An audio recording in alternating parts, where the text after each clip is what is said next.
추억의 기쁨이 함께하는 가을. 가을을 맞아 땅속에서 여름을 지난 보물들이 한가득 쏟아져 나오는데 그중 남녀노소 모두의 사랑을 받는 고구마를 빼놓을 수 없다. 대표적인 항암식품으로 성인병 예방은 물론 다이어트에도 그만인 고구마. 오늘 건강밥상에서는 땅속의 보물 고구마와 함께한다. 고구마는 식이섬유가 풍부해 다이어트의 대표적인 음식으로만 널리 알려져 있지만 세계보건기구가 정한 3대 면역식품으로 하루에 한 개씩 먹으면 의사가 필요 없다고 할 정도로 좋은 음식입니다. 베타카로틴, 강글리오사이드, 폴리페놀 등이 있어 시력 강화, 노화 예방, 암 예방에 효과적이고 비타민 D, 마그네슘, 칼륨, 섬유질이 풍부해 고혈압 예방, 피로 회복, 다이어트, 장 건강에도 좋습니다. 고구마는 잔털이 적고 모양이 매끈한 것이 좋은데 손으로 눌렀을 때 물러가지 않고 단단한 고구마를 선택하자. 고구마는 영양이 풍부할 뿐만 아니라 남녀노소 모두 좋아하는 식재료입니다. 오늘은 그 고구마를 이용해서 한식 디저트인 고구마 경단을 만들어 보도록 하겠습니다. 고구마는 비타민과 함께 셀룰로스가 풍부해 장의 연동작용을 촉진해 변비를 예방한다. 또한 풍부한 칼륨이 나트륨을 배출시켜줘 혈압을 낮추는 데도 도움을 준다. 고구마 경단 만들기 첫 단계는 고구마 찌기. 깨끗이 손질한 고구마를 찜기에 올려 15분간 쪄준다. 이어서 5분간 뜸을 들인 뒤 뚜껑을 열고 한 김 식혀준다. 고구마가 충분히 식었다면 손으로 껍질을 살살 벗겨 준비한다. 껍질을 벗긴 고구마는 큰 보울에 담고 설탕과 우유, 유자청을 넣어준 후 숟가락을 이용해 잘 으깨준다. 고구마 경단에서는요, 고구마 선택이 아주 중요합니다. 호박 고구마가 있고요, 방고구마가 있는데 방고구마를 사용하시면 좀 된 정도가 좋기 때문에 사용하시면 좋고요. 여기에 설탕과 우유를 넣어서 부드럽고 달콤한 맛을 더욱더 높일 수가 있습니다. 이번엔 경단과 함께 대추를 손질하자. 씨를 제거한 대추를 채 썬 다음 서로 붙지 않게 흐트러준다. 이어서 강판을 이용해 경단을 감싸줄 카스테라를 곱게 갈아준다. 경단의 속재료도 준비하는데 앙금에 해바라기씨, 건포도, 잣, 호박씨, 설탕을 넣은 후 골고루 잘 섞어주면 된다. 준비한 속재료는 잘 빚어준다. 반죽처럼 잘 뭉쳐진 속재료를 조금씩 떼어내 손에서 굴려가며 동그랗게 빚어놓자. 일반적으로 경단은 속재료가 없습니다. 오늘은 앙금과 견과류를 이용해서 속을 한번 채워볼 것이고요. 만약에 앙금이 없을 경우에는 견과류만 넣어서 사용해도 좋습니다. 이제 본격적인 경단 만들기. 반죽해놓은 고구마를 조금 떼어낸 후 고구마 안에 속재료를 채워넣고 잘 감싸준다. 그런 다음 양손으로 굴려 동그랗게 빚어넣자. 경단이 완성되면 숟가락을 이용해 경단 위에 꿀을 조금씩 발라주고 미리 준비해둔 카스테라 가루와 흑임자, 대추를 묻혀준다. 고구마 경단에서 오늘 카스테라, 흑임자, 대추를 이용했고요. 집에서는 콩가루나 아니면 계피가루 이용해도 색다른 맛을 느낄 수가 있습니다. 완성된 경단을 색깔별로 담아내면 고구마 경단 완성! 쪄먹거나 구워 먹던 고구마의 색다른 변신 고구마 경단. 맛과 영양이 뛰어날 뿐만 아니라 먹기에도 간편해 아이들을 위한 간식으로도 그만이다. 요즘 고구마가 제철이기도 하지만은 사계절 다 나오는 재료 중에 하나입니다. 튀겨 먹고 볶아 먹고 구워도 주로 많이 먹는데요. 오늘은 치즈와 스파게티 소스가 들어간 고구마 치즈 그라탕을 만들어 보도록 하겠습니다. 고구마의 풍부한 베타카로틴은 암이나 노화의 원인이 되는 활성산소의 작용을 억제한다. 또 흡수된 베타카로틴이 비타민 A로 변하면서 면역력 강화에도 도움을 준다. 오늘의 두 번째 요리, 고구마 치즈 그라탕 만들기 첫 번째. 우선 찜기에서 쪄낸 고구마의 껍질을 벗겨주고 단단한 꼭지 부분을 제거한다.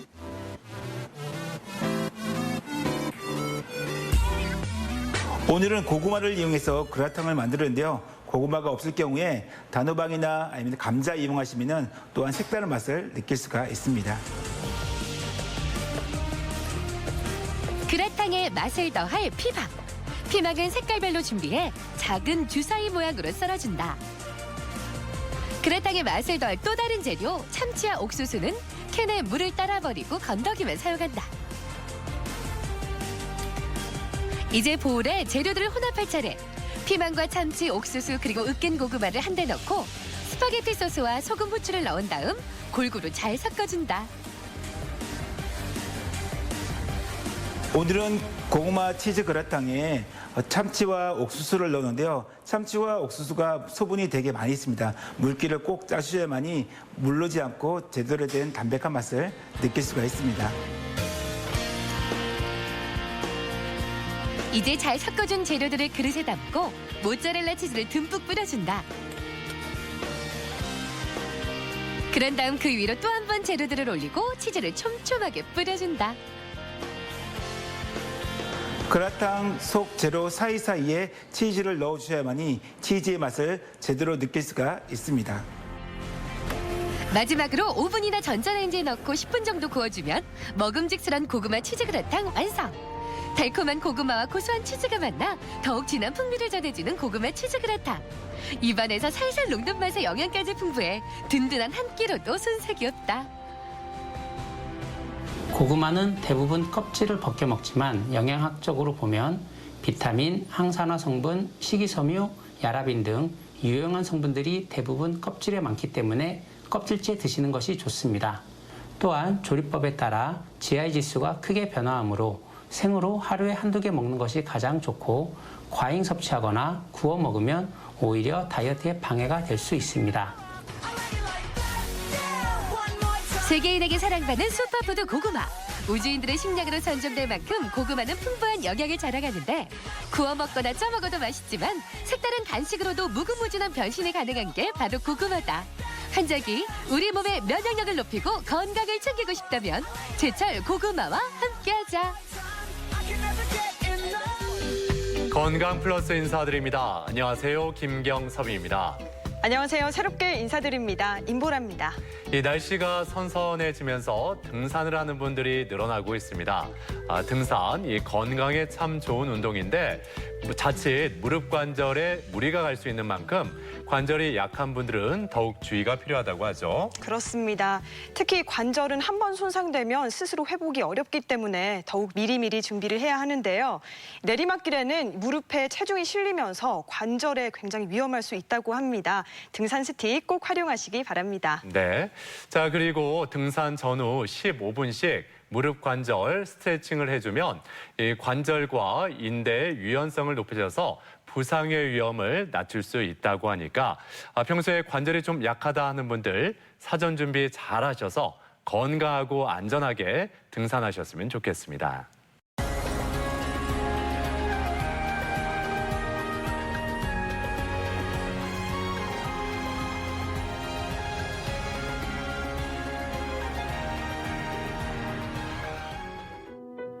우리가 섭취하는 음식물, 이 음식물이 우리 몸에서 포도당으로 분해되는데 이렇게 분해된 포도당은 세포 속으로 들어가 우리 몸의 에너지원이 된다.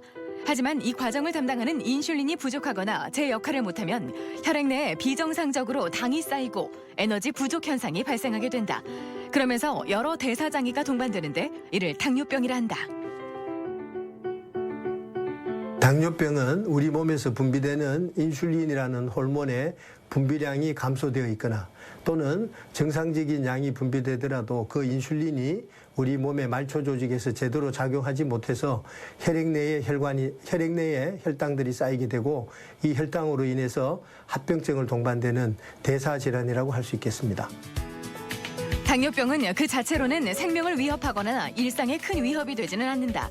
하지만 이를 방치해 혈당을 조절하지 않으면 다양한 합병증으로 이어지는데 당뇨병으로 인해 혈관의 손상은 물론 심한 경우 생명까지 위협받을 수 있다.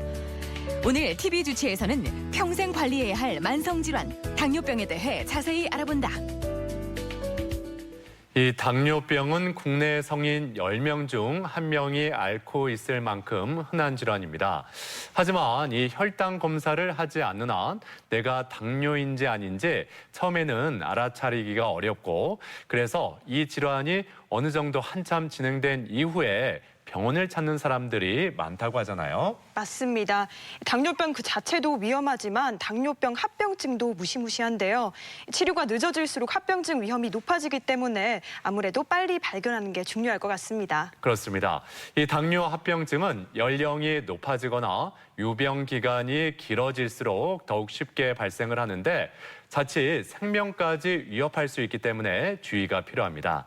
자, 오늘 이 당뇨병에 대해서 자세히 한번 살펴보겠습니다. 도움 말씀을 위해서 건양대학교 병원 내분비내과 박근용 교수 나오셨습니다. 안녕하세요. 안녕하세요.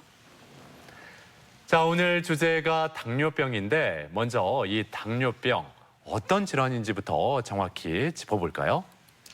예, 그 당뇨병은 앞에서 말씀드린 바와 같이 우리 몸에서 정상적으로 분비되는 인슐린이 정상적으로 분비되더라도 그 작용을 제대로 못한다거나 또는 여러 가지 원인에 의해서 분비되는 인슐린 양이 아주 급격하게 떨어지게 될 때 우리 혈액 내에는 혈당이 쌓이게 되고 이 혈당으로 인한 여러 가지 독성작용으로 인해서 합병증을 초래하게 되고 그로 인해서 여러 가지 대사장애도 초래하게 되는 대사질환을 뭉뚱그려서 당뇨병이다 이렇게 정의할 수 있겠습니다.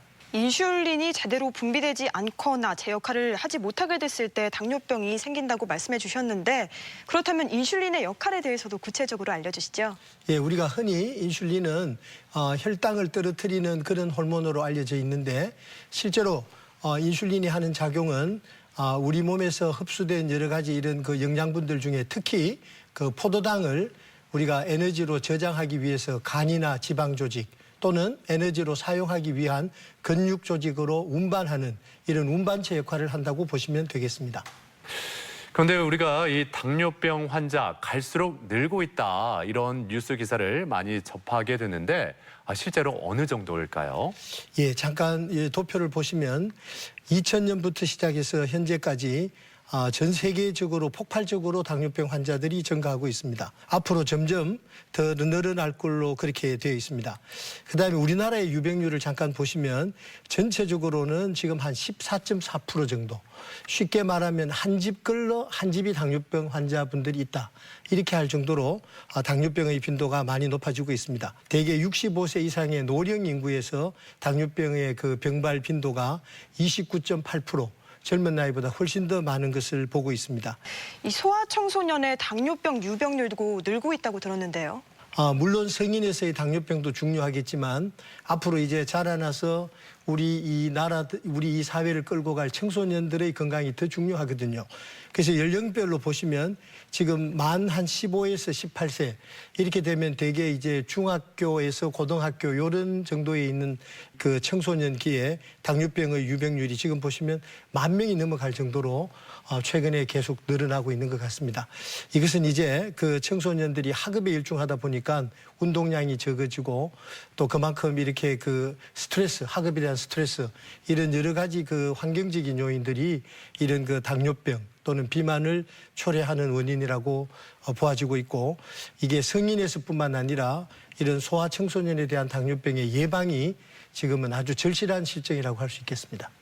자, 이런 스트레스 같은 환경적인 요인이 당뇨병을 일으키는 요인 중에 하나다 이렇게 말씀을 해주셨는데 자, 그렇다면 이 당뇨병이 일어나는 그 이유에 대해서 원인에 대해서 좀 더 정확히 짚어주실까요? 예, 우리가 그 당뇨병은 흔히 제1형 당뇨병, 2형 당뇨병 이렇게 크게 분류를 하고 있습니다. 그래서 크게 1형 당뇨병인 경우에는 지금 보시는 대로 바이러스 감염, 그 홍역이라든가 이런 바이러스 질환에 많이 노출될수록 제1형 당뇨병에 걸릴 확률이 높아지고 그다음에 이제 제2형 당뇨병 우리가 흔히 말하는 성인에서 오는 경우에는 유전적인 소인이 기저에 깔려 있고 거기에 이제 우리가 여러 가지 잘못된 식생활 습관, 예를 들면 아주 무절제한 이런 식생활 습관, 그다음에 노화, 그다음에 여성인 경우에는 잦은 임신, 그다음에 어떤 원인이든지 간에 이 비만은 당뇨병하고의 가장 가까운 그런 원인이라고 볼 수 있겠습니다. 자, 그런데 이 당뇨병은 환자 스스로 자각하기가 어렵다고 들었는데요. 대표적인 증상으로는 어떤 게 있을까요?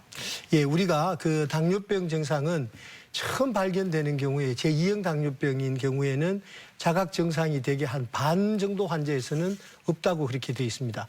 그래서 이게 제2형 당뇨병은 초기에 발견하기가 좀 어려운 점이 있지만 만약 이제 당뇨병이 더 진행된 상태에서 나타나는 증상이라고 한다면 대표적인 3다 현상이라는 게 있습니다.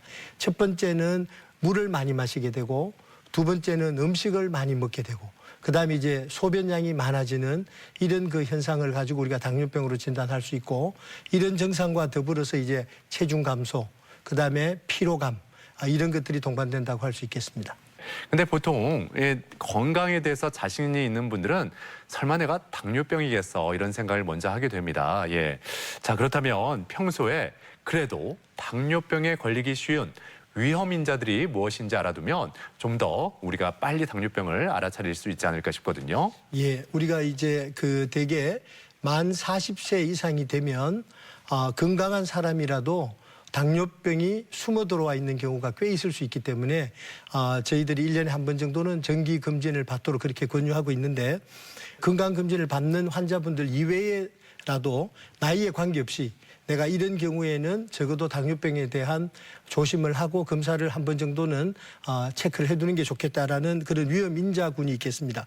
우선 보면 당뇨병 가족력이 있는 경우 예를 들어서 아버지, 어머니 또는 형제간들 중에 당뇨병이 있는 가족력 그다음에 두 번째는 우리 이 황인종들은 인종적으로 당뇨병이 걸릴 고위험 인종에 속해져 있습니다. 그래서 우리가 특히 우리 여성인 경우에는 우리나라에 있는 모든 임산부들 예를 들어서 임신 24주에서 28주 사이에 우리나라에 있는 모든 여성들은 임신성 당뇨 검사를 하게 돼 있습니다.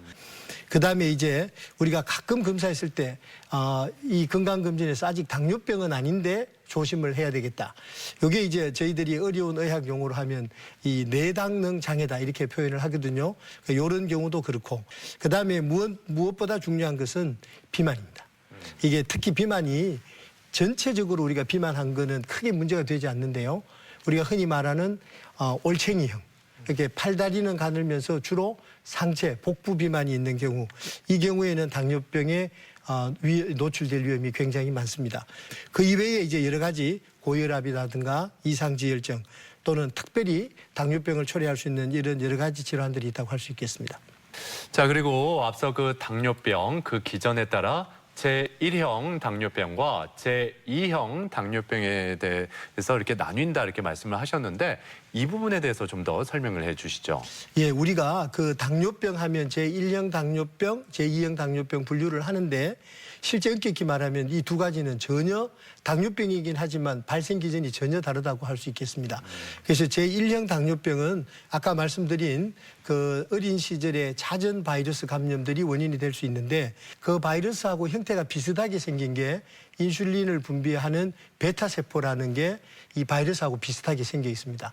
그래서 이 자가항체들이 베타세포를 바이러스로 오인해서 공격을 하게 되는 거죠. 그러면 이제 자가항체가 다 부서져 버리기 때문에 이게 인슐린을 만드는 공장이 다 파괴되는 겁니다. 그래서 제1형 당뇨병을 우리 몸에서 만든 우리 자가항체가 스스로 공격해서 일으키는 병이다. 이렇게 해서 우리가 이거를 자가 면역 질환이다. 이렇게 표현을 합니다. 그다음에 이제 제2형 당뇨병은 아까 말씀드린 대로 유전이라는 그 유전의 기반이 있습니다. 거기에 2차적으로 이제 우리가 환경적인 요인, 예를 들면 잘못된 식이 습관, 스트레스 이런 것들이 이제 복합적으로 해서 당뇨병이 발병이 되겠고 그다음에 이제 많은 부분을 차지하는 임신성 당뇨병. 이 경우는 원래는 당뇨병이 없다가 임신하고 난 다음에 생기는 당뇨병이라고 할 수 있겠습니다. 그래서 아까 말씀드린 대로 우리나라는 황인종으로 고위험 인종군에 속하기 때문에 우리나라에 있는 모든 산모들은 24에서 28주 사이에 임신성 당뇨 검사를 합니다. 그래서 만약에 이제 산부인과에서 임신성 당뇨로 판명이 되면 바로 적절한 치료가 이루어져야 하겠습니다. 자, 그리고 당뇨병은 이 병의 특성상 치료에 대한 목표가 조금씩 다르다고 들었어요. 예, 실제 우리가 당뇨병을 혈당을 조절하는 병으로 알려져 있지만 실제 혈당을 조절하는 것은 말할 것도 필요 없고 원래 그 기본 목표는 이런 그 혈당의 독성으로 인해서 발생되는 합병증을 최대한으로 예방하거나 또는 기왕에 생겨 있는 이 합병증은 그 진행을 늦추는 걸 목표로 하고 있습니다. 그래서 당뇨병은 고혈압과 같이 완치가 되는 병이 아니고 우리가 조절하는 병으로 그렇게 표현을 하고 있습니다. 자, 그렇다면 이 당뇨병 관리 어떻게 이루어져야 될까요? 예. 예, 그 당뇨병은 말씀드린 대로 제1형 당뇨병과는 조금 다르게 제2형 당뇨병인 경우에는 말씀드린 대로 이 환경적인 요인과 여러 가지 잘못된 이런 그 식생활 습관들이 동반되어서 나타나기 때문에 그래서 이 관리에서 보면 혈당을 정상화시키는 거는 말할 것도 없겠지만 정상 체중의 유지, 그다음에 우리가 이 잘못되어 있는 우리 몸에 있는 이런 그 콜레스테롤 또는 중성지방 같은 이런 지방의 물질들도 정상화시키고 그다음 혈압 이런 것들을 다 정상화시키는 종합적인 관리가 이루어져야 한다고 할 수 있겠습니다. 자, 건강 플러스 오늘 이렇게 당뇨병에 대해서 자세히 알아보고 있습니다. 그럼 여기서 병원을 직접 찾아가서 환자들의 이야기를 들어보고 당뇨병 진단과 치료에 대해서 살펴보겠습니다. 화면으로 만나보시죠. 빠르게 증가하고 있는 당뇨병. 우리나라의 경우 지난 20여 년간 당뇨병 환자 수가 12배 이상 증가했으며 당뇨병 유병률은 OECD 국가 평균의 2.5배, 사망률은 1위를 기록하고 있다. 더욱 심각한 것은 당뇨병 환자의 30%가량이 자신에게 당뇨가 있는지조차 인지하지 못하고 있다는 것이다. 오늘 병원에 어떻게 오셨죠? 제가 얼마 전에 건강검진을 받았는데 혈당 수치가 높게 나와서 좀 병원을 찾았습니다. 건강검진 받기 전에는 혹시 본인이 불편한 걸 느끼는 게 있었습니까? 요즘 쉽게 좀 피로감을 느끼고요. 다이어트나 운동을 한 것도 아닌데 쉽게 살이 빠져가지고요. 혹시 그 결과지 안에 내용이 돼 있는 것 중에 혈당이 얼마나 높은지 또 본인이 지금 먹는 게 얼마나 나쁜지 혹시 그거를 정확히 알고 계세요?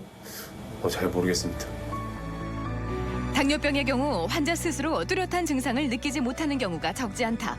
하지만 소변을 자주 보거나 갈증이 심해지고 체중 감소 등의 증상이 나타나면 당뇨병을 의심해봐야 하는데 병에 대한 치료가 늦어지면 시력 상실과 족부 괴사 등의 치명적인 합병증이 발생할 수 있다. 건강검진상에 당화색소가 8.7%, 공복 혈당이 150 정도 되기 때문에 당뇨병으로 친다면 중간 정도의 심한 정도를 가진다고 할 수 있겠습니다.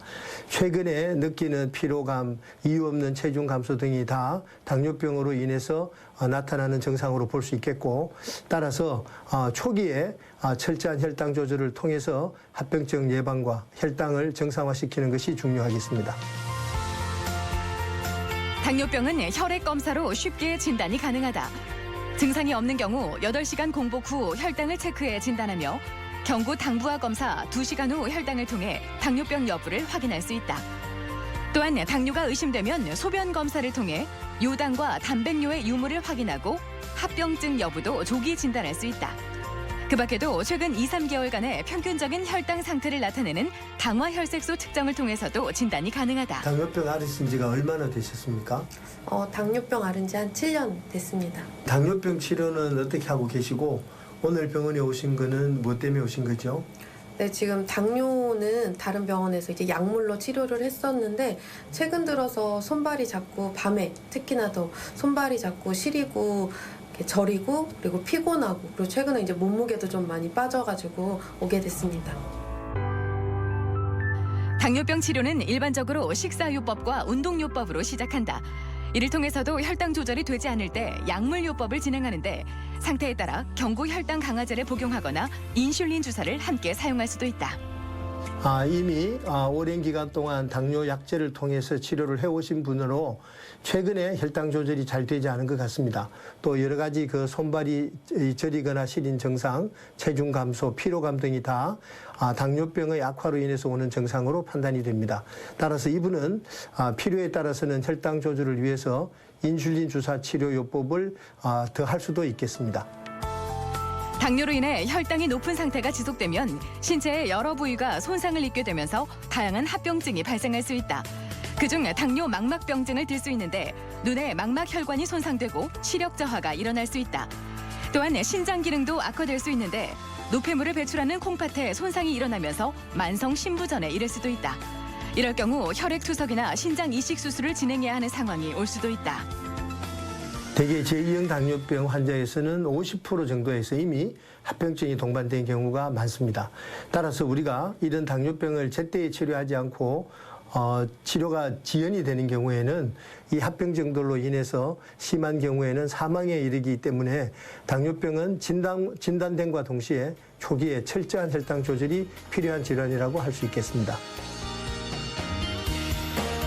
당뇨병으로 진단을 받더라도 초기인 경우 생활습관 개선만으로도 치료가 가능하다. 하지만 대부분의 경우 평생토록 꾸준하게 관리해야 하는 만성질환이 바로 당뇨병이다.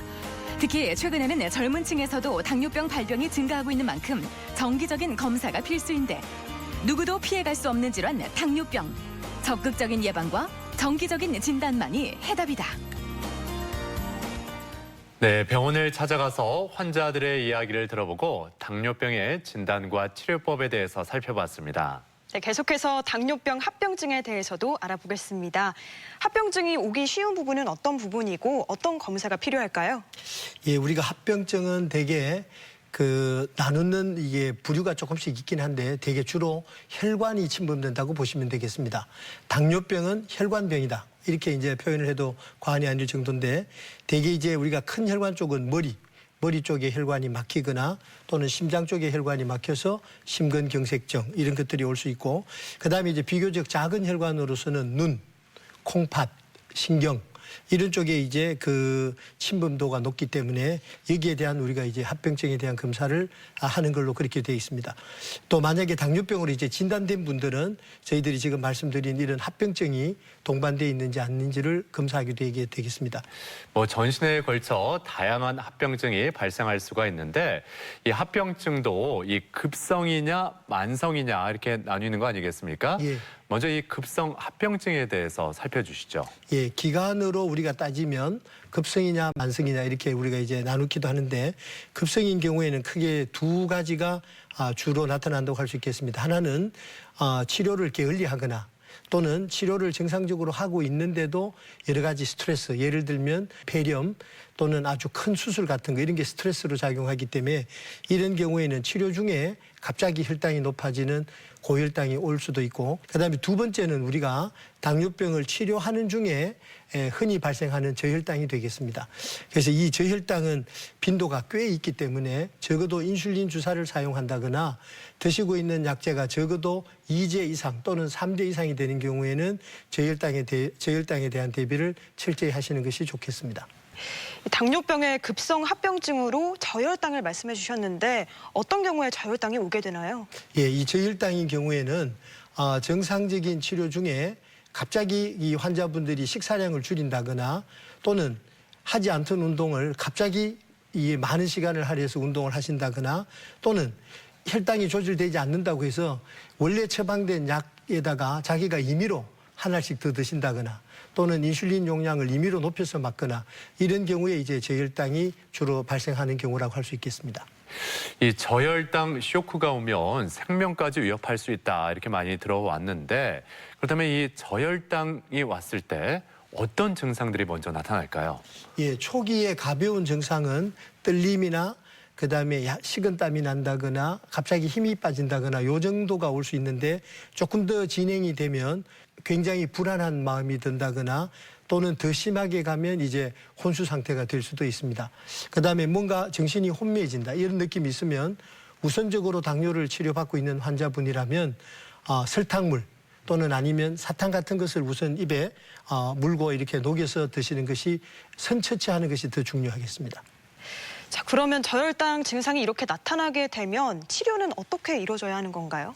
예, 우선적으로 저혈당이 발생될 경우에는 이게 이제 예측을 할 수 없이 올 수 있기 때문에 항상 환자분들은 외출하실 때나 집에 계실 때도 늘 포켓이나 바로 가까운 곳에서 우리가 섭취할 수 있도록 캔디라든가 또는 각설탕 또는 오렌지 주스 같은 주스 종류 이런 아니면 설탕물 같은 거를 늘 옆에다가 준비를 해 두시는 게 좋겠고 다만 이제 조심하셔야 될 거는 의식이 없는 상태에서 무리하게 이런 주스 같은 거나 음식을 이게 먹게 하다가 기도로 넘어가게 되는 경우에는 이게 흡인성 폐렴이 올 수 있기 때문에 이런 경우는 음식을 드시게 할 때 조금 조심해야 될 필요가 있습니다.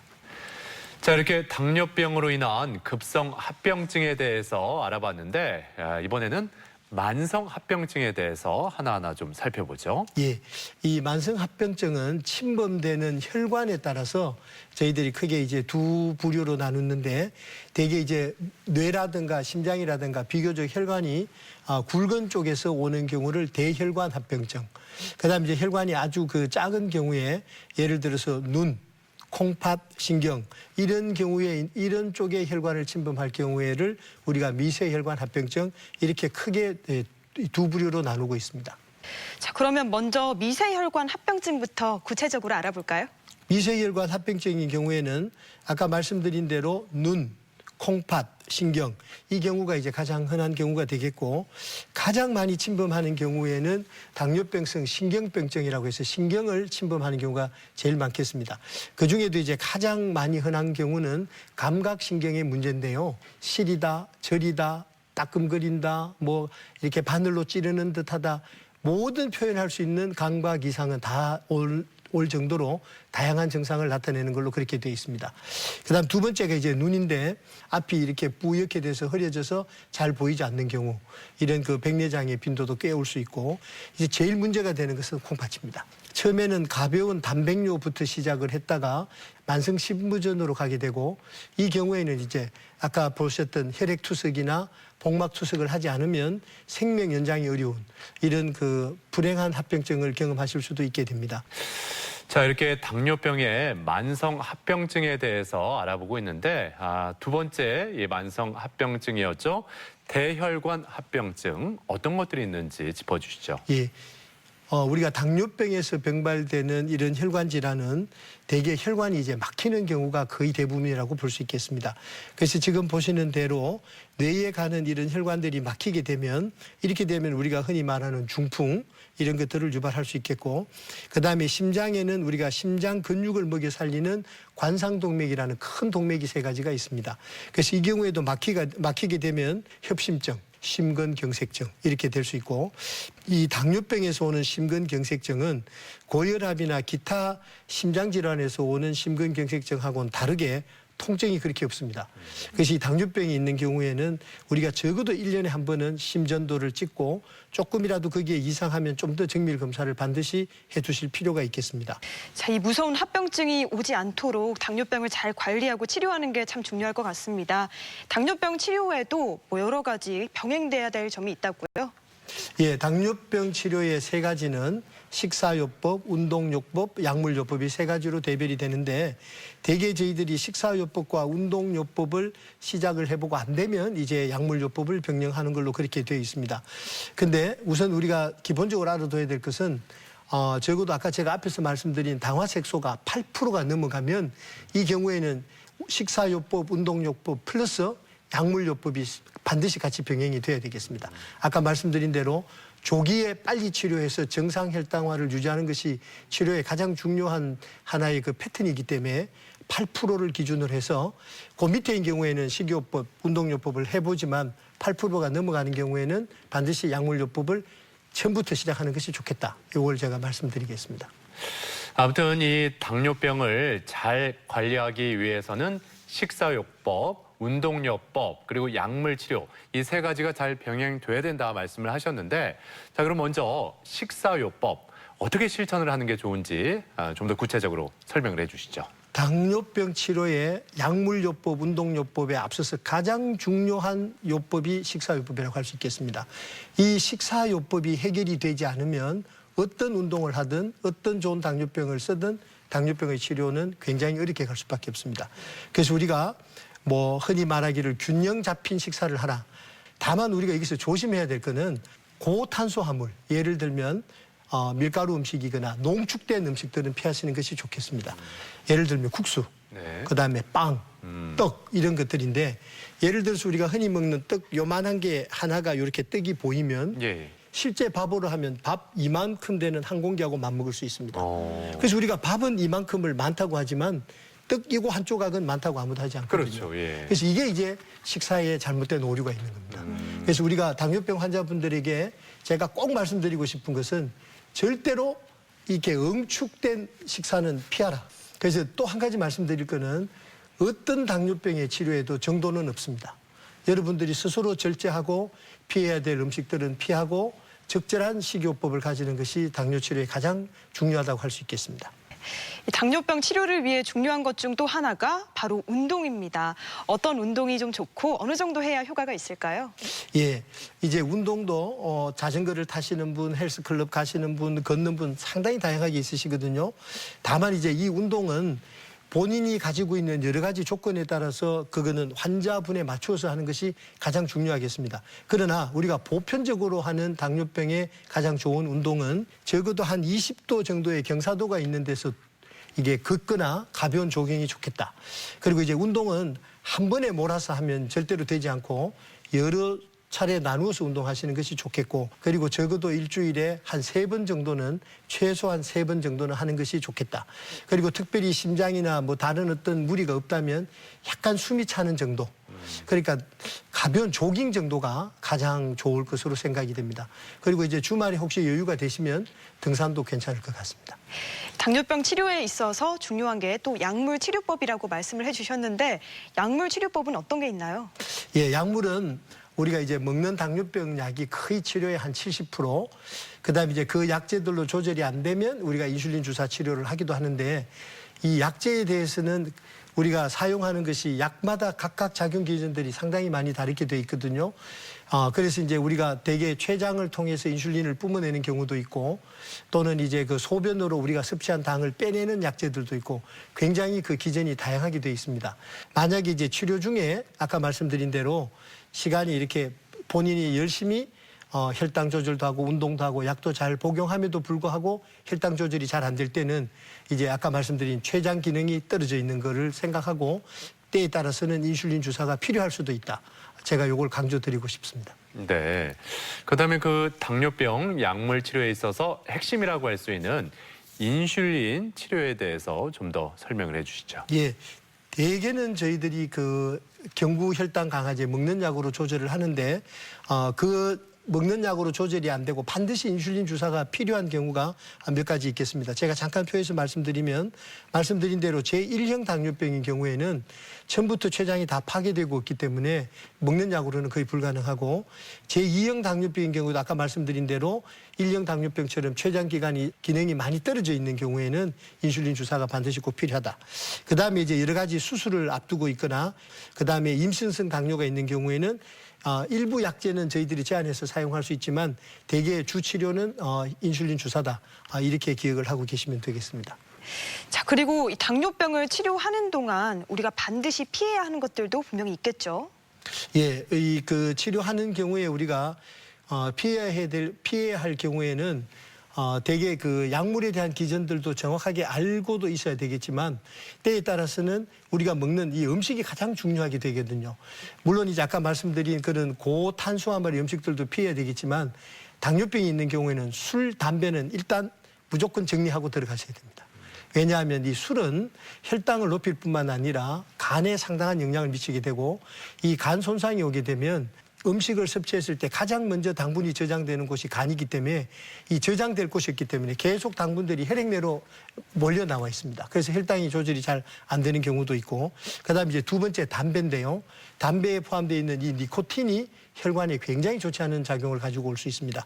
그래서 혈관 수축을 초래한다거나 또는 혈관에 염증을 유발해서 아까 말씀드린 협심증 또는 심근경색증 또는 중풍, 이런 것들까지 초래할 수 있기 때문에 이 술, 담배는 반드시 정리하고 들어가는 것이 좋겠습니다. 자, 대전 MBC 건강플러스, 오늘은 당뇨병에 대한 이야기 나누고 있는데요. 이번에는 당뇨병에 대한 오해와 진실을 OX로 풀어볼게요. 네. 자, 먼저 당뇨약은 한 번 먹기 시작하면 평생 먹어야 한다. O일까요? X일까요? 세모로 가야 되겠습니다. 이건 왜냐하면 본인이 열심히 조절을 해서 혈당을 정상화시키고 당화색소가 적어도 6.5% 미만으로 도르면 사용하던 약제를 끊을 수도 있습니다. 그러나 이제 그 생활요법이 되지 않고 지속적으로 혈당이 높을 때는 정말로 돌아가실 때까지 약을 드셔야 할 경우도 있기 때문입니다. 자, 그리고 당 지수가 낮은 음식은 마음껏 먹어도 된다. O일까요? X일까요?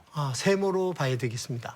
이게 당뇨병이 없는 환자분들, 적어도 건강한 췌장의 베타세포를 가지고 있는 분들은 조금 과식을 하거나 고탄수화물, 꼭 혈당 지수가 낮은 음식이 아니더라도 당뇨병까지 유발되지 않지만 당뇨병에 민감한 가족력이 있는 이런 경우에는 우리가 혈당 지수가 낮은 음식이라도 과하게 되면 그 음식들로 인해서 비만을 초래하게 되고 또 당뇨병의 유전 경우가 있는 경우에는 이게 당뇨병으로 병발할 수 있기 때문에 무조건 혈당 지수가 낮다고 해서 마음 놓고 먹어도 되는 것은 아니겠습니다. 자, 다음 질문은요. 당뇨병 환자는 무조건 잡곡밥만 먹어야 한다. O일까요? X일까요? X입니다. 왜냐하면 이 중요한 것은 음식의 종류가 아니고 드시는 양이 굉장히 중요하다고 할 수 있겠습니다. 그래서 우리가 이제 흔히 당뇨병이 있으면 잡곡밥을 많이 권유하긴 하는데 물론 이제 잡곡이 쌀보다는 혈당 지수가 낮기 때문에 혈당을 높이는 경우가 낮고 그다음에 이제 이게 섬유소가 많기 때문에 음식으로 실제 혈액 내로 섭취되는 것보다는 대변으로 빠져나가는 게 많기 때문에 좋기는 합니다만은 꼭 그걸 잡곡밥을 드실 필요는 없고 그다음에 만약에 이제 콩팥 기능이 안 좋은 경우에는 오히려 이 잡곡이 콩팥 기능을 나쁘게 할 수도 있기 때문에 꼭 잡곡밥을 저희들이 권장하는 것은 아닙니다.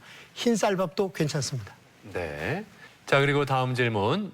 저혈당이 고혈당보다 덜 위험하다. O일까요? X일까요? X입니다. 물론 고혈당도 아까 말씀드린 그 급성합병증으로 오는 당뇨병성 혼수를 초래해서 자칫하면 사망에 이르게 할 수 있는 위험한 경우라고 할 수도 있지만 이 저혈당도 고혈당에 못지않게 굉장히 우리 몸의 심장이라든가 또는 뇌에 손상을 줘서 식물인간이 된다거나 또는 발견되지 않을 때는 사망에 이를 수 있습니다. 그리고 아까 말씀드린 대로 그 급성합병증에는 고혈당의 빈도보다는 저혈당의 빈도가 훨씬 더 높기 때문에 당뇨병 환자분들은 적어도 당뇨약을 잡수고 있거나 인슐린 주사를 맞는 분들은 반드시 저혈당에 대한 대비를 꼭 해두시는 것이 좋겠습니다. 당뇨병에 대한 오해와 진실, OX로 풀어봤습니다. 시청자 여러분의 궁금증도 풀어보겠습니다. 당뇨병 환자에게는 믹스커피가 좋지 않다는 걸 알고 있어서요. 그럼 아메리카노는 괜찮은가요? 네, 일반적으로 건강한 사람도 믹스 커피보다는 블랙 커피가 더 낫다 이렇게 생각하고 있는데 당뇨병 환자에게 있어서도 같은 적용이 될지 어떻습니까? 당뇨병 환자에게는 믹스 커피는 피하는 것이 좋겠습니다. 왜냐하면 그 믹스 커피에는 설탕과 프림이 이미 다 혼합이 되어 있는 경우이기 때문에 설탕은 혈당을 높여서 좋지 않고 프림은 상당한 콜레스테롤을 함유하고 있기 때문에 이상지혈증을 또 유발할 수 있기 때문에 당뇨병인 경우에는 설탕 프림이 없는 아메리카노나 또는 블랙커피가 좋겠고 그 양은 하루에 아침에 한 잔, 저녁에 한 잔, 2잔 정도까지는 크게 영향을 미치지 않겠습니다. 당뇨병을 앓고 있는 환자에게 식이섬유가 좋다고 하는데 어떤 게 좋은지 알고 싶어요. 네, 당뇨병 환자들에게 정말 식이섬유가 좋은 건지 이 식이섬유가 많이 들어있는 음식을 권하고 있는지 이런 점을 물어보셨어요. 아까 말씀드린 대로 그 식이섬유가 들어가면 식이섬유가 말씀드린 대로 이제 잡곡류, 예를 들면 보리, 수수 이런 잡곡류들이 이게 비교적 섬유소가 많기 때문에 이런 그 당분의 흡수를 좀 방해하고 대변으로 이렇게 많이 빠져나가니까 혈당이 높아지는 것을 좀 예방할 수 있거든요. 그다음에 이제 두 번째 우리가 많이 조심하셔야 될 것 중에 하나가 과일입니다. 이 과일 안에 들어있는 과즙이 굉장히 혈당을 높이는 효과를 가지고 있습니다. 그래서 너무 고당도의 과일들은 피하시는 게 좋겠고 제가 그래도 좀 편안하게 드실 수 있는 과일은 토마토, 방울 말고 큰 토마토가 좋겠습니다.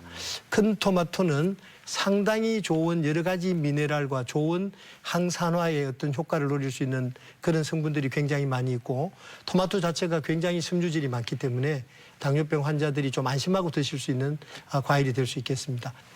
자, 그럼 끝으로 당뇨병에 대해서 꼭 기억해야 할 점, 핵심을 요약해 주시면 좋을 것 같은데요. 당뇨병은 네모다라고 한다면 이 네모에 뭐가 들어가면 좋을까요? 지금까지 제가 가장 강조해온 치료법 중에 하나가 식이요법인데 당뇨병은 음식과의 전쟁이다. 이렇게 표현하고 싶습니다. 네. 왜냐하면 식이요법이 실행되지 않으면 아까 말씀드린 대로 어떤 운동요법, 어떤 약물요법도 당뇨병을 정복할 수 없습니다. 그래서 우리가 세 가지 치료 중에 가장 앞서고 당뇨병 환자분들이 신경 쓰셔야 될 치료법은 역시 식이요법이라고 할 수밖에 없겠습니다. 자, 오늘 이렇게 당뇨병에 대해서 자세히 알아봤습니다. 지금까지 도움 말씀에 내분비내과 박근용 교수였습니다. 오늘 말씀 고맙습니다. 고맙습니다. 고맙습니다. 이 생활 습관병이라고 할 수 있는 이 당뇨병, 한 번 걸리면은 완치하기가 쉽지 않은 만큼 평소에 예방하는 게 무엇보다도 중요할 것 같습니다. 맞습니다. 당뇨병 예방을 위해서는 건강한 식습관과 규칙적인 운동이 참 중요하다고 하는데요. 평소에 과다한 영양 섭취는 피하시고 적정 체중을 유지하시는 게 좋겠습니다. 특히 40세 이상이라면 건강검진 잊지 마시기 바랍니다. 네. 자, 건강 플러스 오늘 저희가 준비한 내용은 여기까지입니다. 이번 한 주도 건강하게 보내길 바라고요. 저희는 다음 이 시간에 다시 인사드리겠습니다. 함께해 주신 여러분 고맙습니다.